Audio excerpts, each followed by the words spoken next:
Tercatat dalam masalah boikot, para ulama-ulama dunia telah berkali-kali menyerukan gerakan untuk memboikot produk-produk Yahudi. Hal ini sebagai bentuk wala wal bara, bentuk solidaritas kepada saudara-saudara kita yang tertindas di Palestina.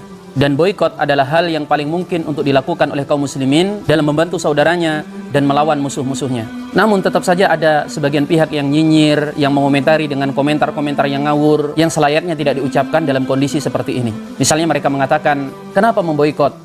Mengapa pula mengharamkan sesuatu yang dihalalkan oleh Allah? Atau mereka mengatakan itu tidak ada gunanya, itu tidak akan berpengaruh kepada perusahaan-perusahaan Zionis Israel dan para pendukungnya. Bagaimana menjawabnya?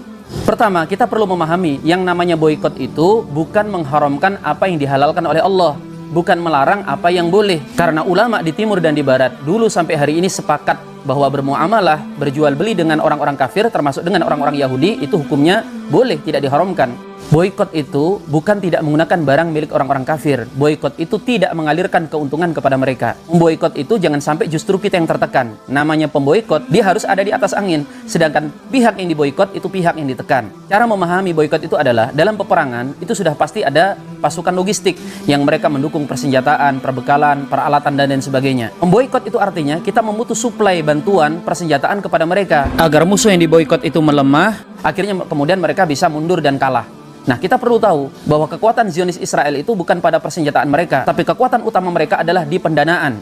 Mereka mendapatkan suplai dana yang sangat besar dari kroni-kroninya. Yang kedua, memboikot itu bukan berarti mutlak tidak menggunakan produk orang-orang kafir. Ini gagal paham namanya. Yang nyinyir seperti ini harus mulai belajar mikir dan mulai mengurangi komentar-komentar yang tidak jelas, karena dia jelas gagal paham. Karena hakikat boikot itu bukan berhenti dan tidak menggunakan produk orang-orang kafir, tetapi tidak mengalirkan keuntungan kepada mereka. Jika ada barang produk mereka yang manfaatnya masih jauh lebih besar daripada mudaratnya, ya jangan diboikot. Bahkan makna boikot itu adalah kalau perlu gunakan produk-produk mereka, pakai senjata mereka dan arahkan moncongnya ke mereka. Tapi masa iya sekelas minuman kaleng, alat pembersih dan peralatan remeh-temeh lainnya kita tidak punya barang pengganti atau kita tidak bisa memproduksi sendiri?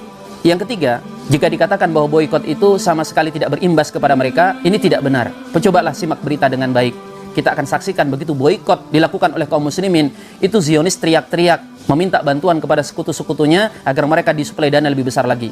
Begitu juga perusahaan-perusahaan pendukung Zionis Israel. Mereka begitu takut dengan yang namanya boikot. Mereka melakukan berbagai macam siasat agar boikot itu tidak berlangsung lama. Oke, katakan saja bahwa boikot itu tidak banyak manfaatnya karena kita mungkin hanya memboikot setahun 2 tahun, sedangkan mereka mampu bertahan ketika diboikot itu sampai belasan bahkan puluhan tahun. Tetapi paling tidak adalah membuat agar para produsen-produsen yang mendukung Zionis Israel itu berpikir ulang atau minimal malu-malu kalau mau mendukung Zionis Israel. Dan yang paling akhir, dengan kita memboikot, paling tidak kita menunjukkan loyalitas kita, keberpihakan kita, dan sebagai saksi bahwa kita turut membela saudara-saudara kita yang ada di Palestina.